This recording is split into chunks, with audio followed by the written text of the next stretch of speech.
Okay, now we have the updated HX711 board with updated to run at 80 megahertz, and look how much faster it is now. Again, that's the MKRZero Arduino board. It's, I think, 48 megahertz board, but now watch how fast this servo moves as I touch this. A lot faster than last time. I pull it out and push.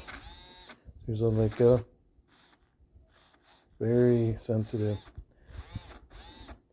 So next, going to try to update it to run on a 32 megabyte board. I think it runs at 72 megahertz.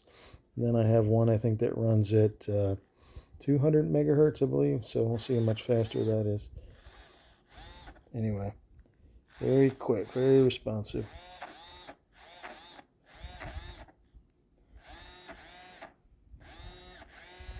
And that's it. Talk to you later.